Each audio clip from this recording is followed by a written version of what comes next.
You're listening to Clearview Today with Dr. Abadan Shah, the daily show that engages mind and heart for the gospel of Jesus Christ. I'm Ryan Hill. I'm John Galantis. You can find us online at clearviewtodayshow.com. Or if you have any questions for Dr. Shah or suggestions for new topics, send us a text at 252-582-5028. Or you can email us at contact@clearviewtodayshow.com. That's right. We want you guys to help us keep the conversation moving forward. You can do that by supporting the show. You can share it online with your friends and family.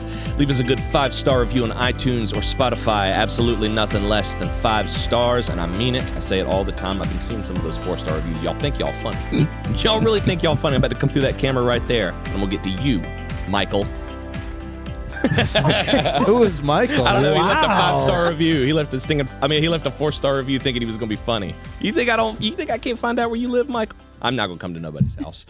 Link is in the description below, and we are here in the studio with Dr. Abadan Shah, who is a PhD in New Testament textual criticism, alongside the very lovely, the very demure, very mindful guest, Wait a minute.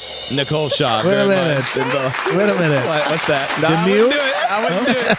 It's a meme. It's a TikTok meme. I wouldn't do it. Okay. Very mindful, very demure, Very demure, very cutesy. Very cutesy. Nicole, welcome back to the show. Thank y'all for having me. Absolutely. Very nice to see you. Dr. Shah would like to welcome you too, along with the lowly Ryan Hill. It's Wow. very good. Were you staring at me in the beginning? Yeah, I was. Okay, I could feel your gaze as I was trying to get through my intro, and I'm like, what?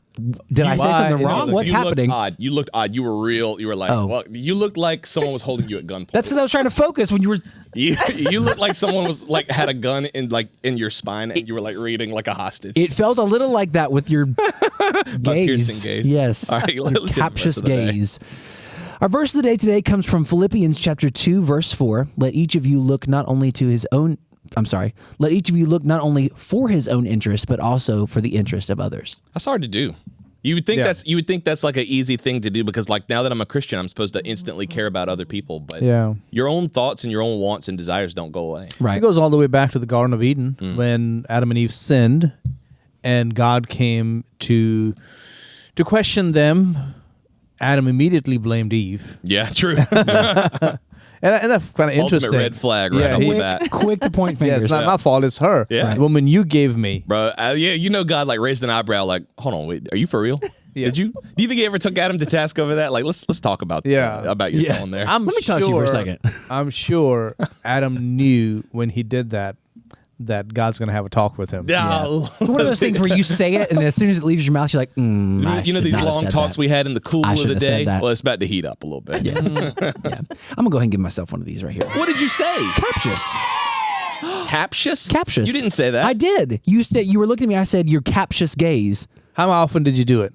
I just said it once. Okay, so what we need to do from now on is you have to... You gotta use it twice. If you don't get it in... if you get it in, you got to do it one more time. You got to do it one more time. Captious Because I've gaze. I done it didn't catch before. I don't say anything. I do it yeah. one more time, and then Just make sure you get it in. Yeah. Okay. Then it gets tricky because for those of you who do not know, we're talking about the secret word. Secret it's the word. Secret word. And then you need to trap the other person. So you need to sometimes give a word and then do it again. And the person says, "Oh, I know what you're doing." And then you go, "No." And then you can bring in the real word. Those are good tactics. I'm surprised Nicole didn't catch captious. I didn't hear. You don't even care, do you? You just kind of hear. Hey, I wanted to ask you guys. I don't know how present y'all are on TikTok, but have y'all been seeing? I don't have a TikTok account. Have y'all? So I don't know if it's made its way to any other, like Instagram or Facebook or whatever. But have y'all been seeing the Green Tux girl? No. Green Tux girl is going absolutely crazy right now. So it's this girl, and her fiance wants to wear a green tux, and the entire internet is split down the middle between she's right and the fiance is right. Okay. Here, David has it pulled up. I don't think I'm gonna wear a black tux. I think you are gonna wear a black tux. No, I don't want to be like everyone else. What color did you have in mind? Maybe green. No. Sorry. You can pick something else that you want. Why? It can't be that. Because it's not gonna be that. Collectively, we're deciding it's gonna be a black tux. You're saying that. It's gonna be green tux, and No. the hair's gonna be No. long. So, so first things first, I wore a green tux to my brother-in-law's wedding. It actually looked pretty good. Everybody was in a green tux, though. I can't tell if he's saying, I want everyone to wear a green tux, or I want to wear a green tux, so I'm different than the groomsmen. It sounds like he wants to be different than other grooms that get married. Like he Yeah. wants to stand out Yeah. Got you. in their wedding photos. I don't know about the rest of the wedding party. What do you think, Dr. Shaw? Green tux at the wedding? I would say no. But then again, I'm more of a traditionalist. Right. What do you think? Now, I remember going to that wedding. Uh-huh. And I remember seeing and I could hardly tell they were green because They were dark. It was a dark, like a dark forest green. That I don't mind. But if it looks like Jim Carrey and No. and Jeff Daniels and Dumb and No. Dumber, not going for that. Or the mask. The mask is yeah. mask is green or yellow. Mask is It's- yellow. The mask is Is it yellow? No, it's the mask is The green. mask is The green. suit is He's- yellow. suit's Yeah, yellow. yeah. Yeah. So here's what everyone's saying. The argument is split two ways, and for some reason, it's just going to the extremes. It's his wedding too. He can wear whatever he wants, no questions asked. If he wants to wear a clown suit, he can do that. Cannot do that. Okay, no. The other It's- yeah. other side is it's not his day. It's the bride's day. No one's meeting in the middle.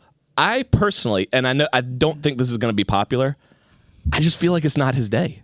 Okay. I feel like it's not his day. I know it's his wedding, but it's not his day. But also, my opinion who's forking over the money? Who paying for the? You think it's the bride's? The bride's. Of course it is. It's got to be the It bride's is. man. Yeah, yeah. Yes. But I don't know if they're paying for the suits. No, they're I not don't paying think for they're the paying for suits. Yeah. But I doubt they're paying for But the suits. if But they're paying for the photographer. that's what I'm saying. I mean, if I am forking over the most money for a wedding, if my parents are doing that, and even though you're only paying for your tux or your suit or whatever, My opinion is different. My opinion is that when it comes to weddings or couples going out together, whether it is to a wedding or to a function or to a church where you are going to be together, you need to not necessarily match in the sense of the old-fashioned match, like you got to have red, I got to have a red. No, but it needs to complement each other. I think that is important. I don't think my wife always sees that. Right. So I have to often. I have to often. Yeah. So did she doesn't. try to walk out wearing something different than what you wear? Yeah, and I'm like, we need to sort of at least compliment. We need to look look like a like a match unit. set. Yeah, Yeah. you need to look like a Yeah. unit. so what usually he does is he waits and to see what I'm wearing, and then he goes to find a tie that will match Yeah. or a shirt that will complement. And Now, Sunday morning, I've stopped trying to match because it's very difficult. Yeah, Nicole is sometimes helping with the kids' the kids, ministry. yeah. Sometimes she's on the worship team. Sometimes she is in the resource center. So it's a lot of different things you're wearing. So it's hard to say, let's match. Yeah. But if we're going to a function, we're going to be together, then you need to at least ask, what are you wearing? I agree Right. with that. So both of your doesn't do that. She don't do that. She's just gonna wear what she wants to wear. And it's bad. It looks bad. So Looks bad. does she wear what she wants and then she says you can match me, or she just like she didn't care about that. she just doesn't care? Don't think like Wear what you want to. I'm wearing this. Yeah. So- and it looks great, and it's like, but you're wearing jeans. I am wearing dress pants, or I'm wearing jeans, and you. So now I cannot be like you're wearing this nice dressed outfit, and I'm wearing jeans. It cannot be. Right. One or the other. Right. So you've married two girls off, like two of your daughters. Not that you've married two girls, but both of your girls are I'm married. off. Yeah. And you married them. If they came to, if you came in and overheard an argument, and Jarrett was saying, Abigail, I want to wear this tux, and Abigail said, you are not wearing that tux, period. You would be like, well, he ain't wearing that tux. Or would you say, Abigail, he can wear what he wants? Well, the thing is, knowing my two girls, Uh-huh. okay, and they're different from each other, but in many ways they're very similar. Right. And they will tell their husbands what to wear. Now, okay, I'm with you. It's very, it's very true. I'm with you. I'm with you. That is true. That is true. I think I've heard that conversation before. Maybe not with the wedding. I've seen If you walked in, Abby like, no, Jared, no. Yeah. And I've seen Rebecca do the same. It's like, oh no, you're you not need doing to- that, yeah. Ed. You You're need not to go wearing back. that. and Go change. back. No. I also like the whole kindergarten answer. Like, you can pick something else. Yeah, you can pick something else that you like. I say that to Gavin all the time. If you walked in and Jarrett was like, Abigail, I'm telling you right now, that's not your wedding dress. You're not wearing that to the wedding. Would you be like, all right, now we're gonna have a problem? yeah, especially yeah. especially after we spent all that money on that dress. Oh yeah, the mother-in-law would have a problem. I'm with you. I feel like I don't know why all of a sudden now in like the 2010s and onwards we're trying to pretend like the dudes really care about the wedding. Yeah. I don't know. What do you think? Well, it's not that the guys don't care about the wedding, but when it comes down to it, it really is the bride's day. It's her day. Now, here's a hot take. I did not wear a black tux to my wedding. I wore What did you wear? Did you really? I had a white tux. Okay. Get out of here. I wore A a white white tux. tux. I I'm just did. kidding. I've seen your tux. It looked really good. I wore a white tux. I had purple. Our colors were purple, so I had a purple vest and purple tie. Oh. Okay. But the tux, like the jacket, the pants were What shirt? What color was the shirt? white. White. Okay. White shoes. I mean, everything was white. Yeah. That was Charleston. Yeah. Oh, yeah. From Yeah, Charleston down Charleston in style. Yeah. down south. Did you do the Charleston? No, but we did dance. We did we did the routine to Footloose. Yeah. I've seen that. But we that was important to us to both be in white. Now in the headspace that I'm in, would I have chosen that? I don't know. Oh, because I didn't like the think about I like that. the black You tux stole and the white. bride's color. But we agreed on it as a couple. No, you this wasn't me pressured her. saying, "Honey, I think I'm going to wear a white tux." She You was like, pressured her. No, I did not. You pressured her, I did dude. not. You stole I did her wedding. not. I'm just joking. This is before TikTok, so we couldn't get flamed on the internet. But I'm trying to make Ryan the bad guy. I got in a lot of trouble on TikTok recently. preference-wise, as far as what pictures look like, I really think it's the bride's final say. I do too, man. I do too. I know it's not the answer everybody wants to hear, but I just feel like it's her day. You got to give it Yeah. to her, man. You got to give it to her. You get the whole rest of the marriage. You know, you Maybe. let her. Maybe. Speaking of the whole rest of the marriage, 30 years. 30 years Celebrating 30 anniversary. years There of was a marriage. reason we had Nicole on Congratulations. today. 30 year That's anniversary. And there's a exciting. reason why we're talking about all this wedding stuff is because we just celebrated January the 7th. We celebrated our 30 years. I'll give you one of those right there. marriage. There you go. Yes, 30 yes. years. Yay. The Very big nice. 3-0. Yeah, it's great. How's it been? awesome. How's it been, Nicole? 30 years. 30 years. There are days that it seems like it was just yesterday that we got married. And then there are days that it feels like I have never been without him. Yeah. So it's interesting because, I used to say when we've been married longer than we were ever single, we'll have been married a long time. Boy, that ship We've been sailed double. up. I know. Yeah. Think about this. I'm barely 30 years old. Yeah. I'm 32. Yeah. Barely. That's me. You got married. I was 2 years old. Ain't that wild? You were born in what, 1993? 92. 92. Ellie was born in 93. Yeah. Right. Wow. Yeah. Wow. So take us back to that day. What do you remember? What do you remember thinking? What do you remember feeling? We had this conversation with Dr. Shaw on the show recently. Oh, But boy. what do you remember feeling? I was excited. Where was I? Yeah, I was about to say, did you?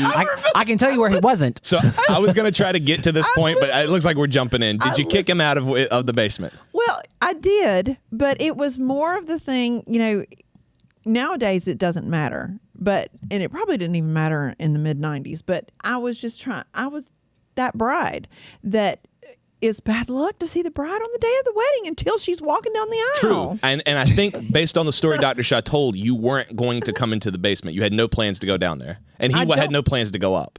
I don't guess so. I don't remember, but I just didn't want to chance it Right. because the church was literally like 10 steps from the house. Do you feel like maybe there could have been some coordination between bridesmaids Probably. and groomsmen? Like, hey, make sure you keep him Probably. away from But the it was window like, as you're my walking groomsmen past. were Probably. useless. But bridesmaids, maybe. That too. But you didn't want there to be a 1% chance. You didn't want to be thinking about it or worried about it Yeah. during the prep. So you No, I think Nicole just stuck to her guns. Like, this is how it's going to be.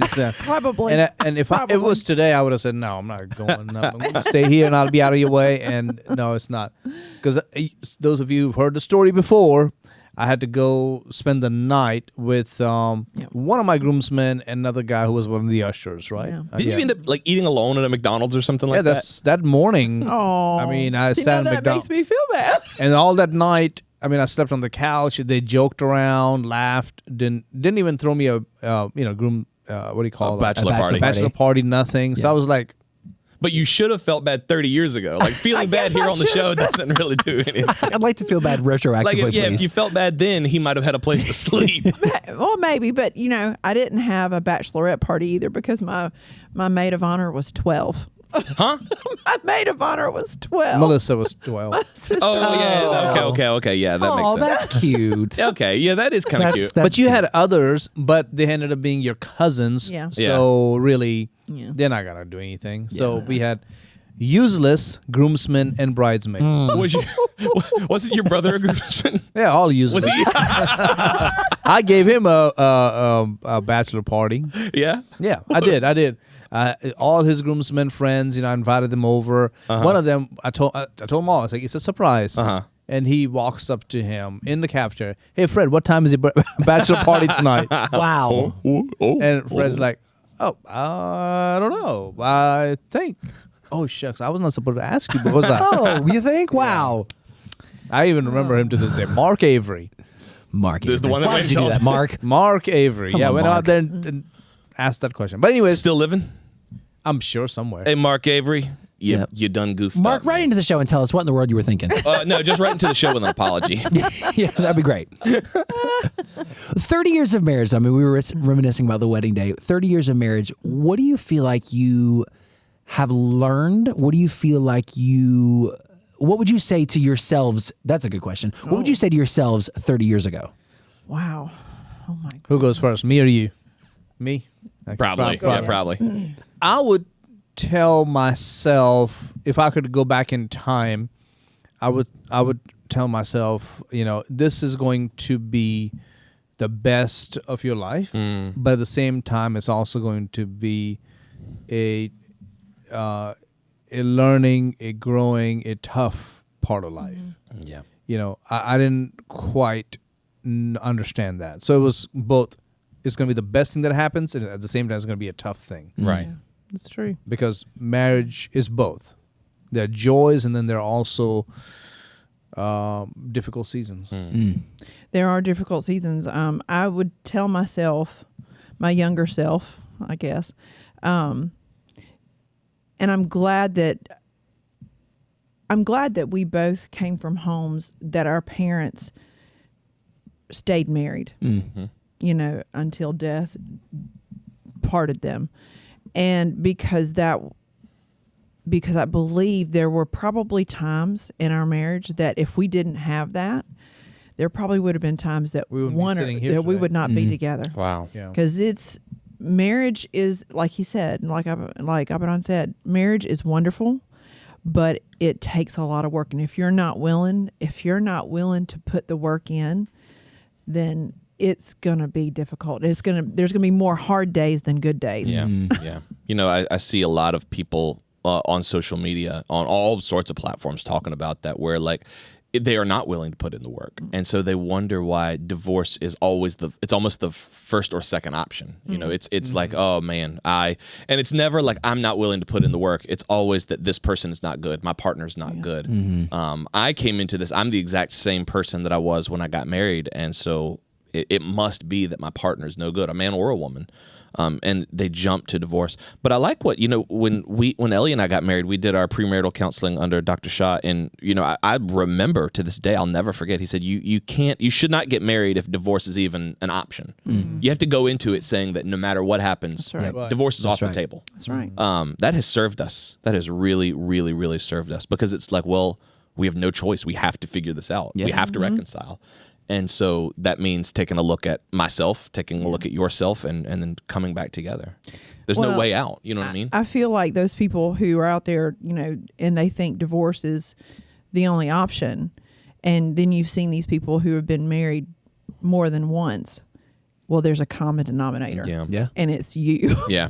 So there's it's not always, it's probably never the other person. But true. And in a situation like yours and like ours, where there's like, hey, there is no chance of divorce, it's not on the table, there's no choice but to improve. Right. Yeah. Because then I can say, and I have the freedom to say, you know what, I'm allowed to be a flawed person, and I'm allowed to work on it without fear of losing this great thing that God has given me. Yeah. Right. And my spouse. Another thing that I believe we did right was we educated ourselves.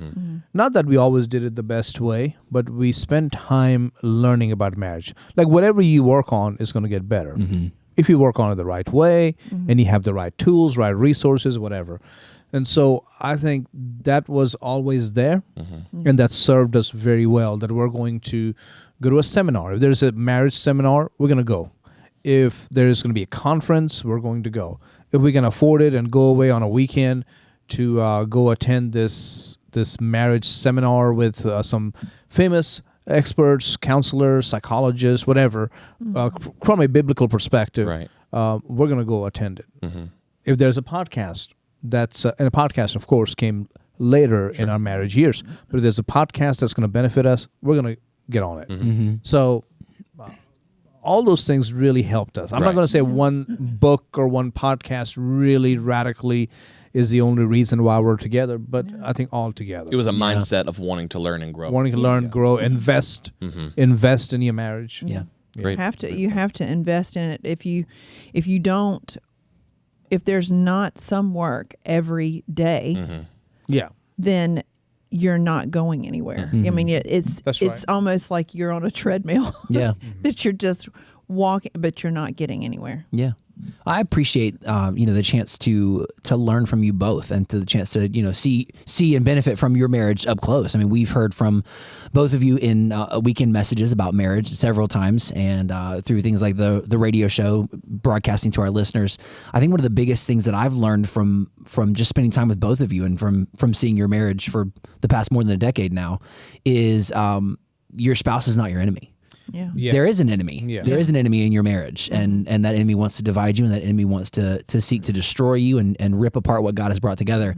But it is not your spouse. Right. Yeah. And there have been moments where Elizabeth and I have been in just knockdown, drag out fights, arguments, just and it was like a moment of clarity, and I remembered that Yeah. this gift that God has given me, this woman, this is not my enemy. Yep. Yes, I'm frustrated. Yes, we need to hash this issue out, but that's not my enemy. That's my teammate. That's my partner. I think a lot of times this will go into kind of, because I've learned a lot from watching you guys as well. And I think just to say it up top, the one thing I've learned from you guys is that you're on mission together. You don't have different goals. Yeah. You don't have. You've got different things that you're studying in different Right. paths, but your goal, your mission is the same. You're moving together. Right. And so, like with us, and with a lot of couples, what I see is you've got a husband who works, a wife who might work or stay at home, but like the marriage itself, that's the goal. With you guys, it's like our marriage is working to serve our mission. And our Right. mission is this place, Yeah. our family, like our kids' futures. But it's not like I just want to like each other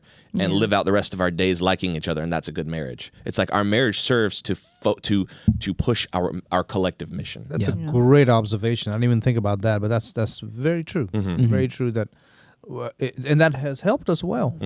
I will have to say that definitely did not originate with me. It originated with him, with the mission. Having a mission for your marriage.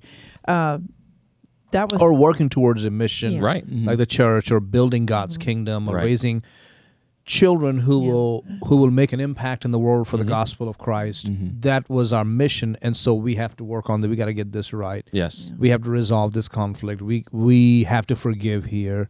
All those things were done with a purpose, rather than we just got to have a godly marriage. No, I agree. I agree. And I think you said it just there. You're building God's kingdom. Yeah. So building the church, that's something that your marriage serves to build the church Right. so that God's kingdom, same with your children. You build up God worshipers who also go out and have families of their own. That's right. They're all building God's kingdom. And I think seeing you two work together towards a mission has helped me and Ellie tremendously, because now I genuinely feel that now we are on that same page, and I feel like our marriage is better than ever thanks to that mindset that we've adopted from y'all. Yeah, and the wrong missions would be a lot of money, Yeah. or buying a lot of businesses, or owning your own business. I mean, people work towards that as the goal, and that's fine in some ways, because in a sense we're doing the same thing too. Right. But have some eternality to That's what right. you're Yeah. doing. Yes, Right. yes. So let that be like, yes, we're going to have this $1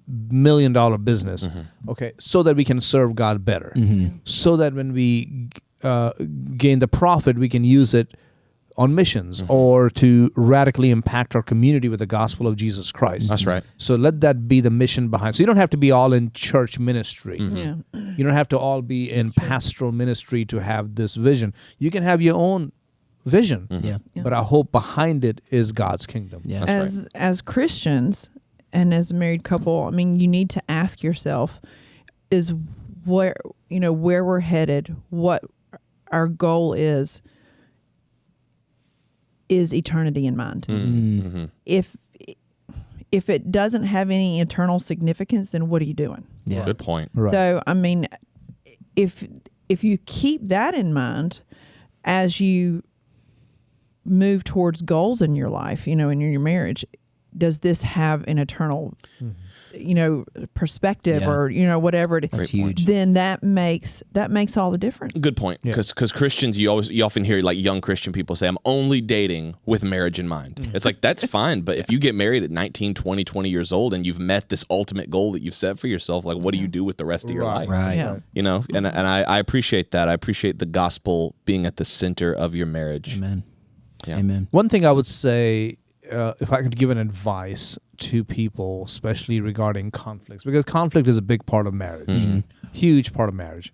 And I said this, and it's original to me. So the few things are. I said a while back that we argue on emotions and then we try to reconcile on facts. We argue because in the moment we're upset, we're angry, we're hurt, and so now we're doing. But we reconcile on facts, which is like, so you said this, and then I said that, and then we said this, but then you said that, and then you did this, and it never works out. Right. So when you're trying to argue, go back to argue with facts And reconcile with emotions, which means, you need to make sure your facts are facts rather than emotions are running the temperature of your conflict or conversation. Right. And then reconcile on emotions, which means it's not like we're going to get all this sorted out and then figure out, oh, you're to be blamed then. Right.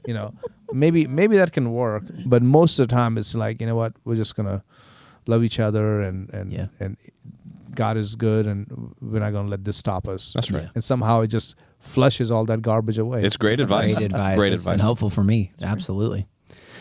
Nicole, thank you so much for joining us on today's episode. Such a special episode for us. Always. Make sure you guys join us tomorrow, same time, same station. We're going to be diving into another great topic here on the Clearview Today Show. Thanks again to our sponsors for making today's episode possible. And don't forget that you can support us by subscribing to the show on iTunes if you want to re-listen or share it with a friend. And you can always support us financially at clearviewtodayshow.com. John, anything you want to plug as we close today? Yes, absolutely. Want to plug Dr. John and Nicole's book, 30 Days of Praying for America, Daily Devotions to Heal Our Nation. There's Nicole on the back right there. You see it? There See she that, is. Nicole? Yeah. You remember taking that picture? I do. That's a handsome couple right there. This is book 3 in the 30-day series. You can also get books 1 and 2 at the same place on Amazon.com. You can get them on Audible as well. We're working on getting 30 Days of Praying for America available on Audible as well. Sit tight. We got some original music in the pipeline. Great and Awesome is our new single. It's coming out in just a couple of days. We want you guys to be able to hear it. Also, be aware that you can listen to all of our existing music right now on Amazon, Spotify, iTunes, anywhere digital music is streamed or sold. That's right. Lots of great content coming your way. Make sure you guys tune in. We love you guys. We'll see you tomorrow on Clearview Today.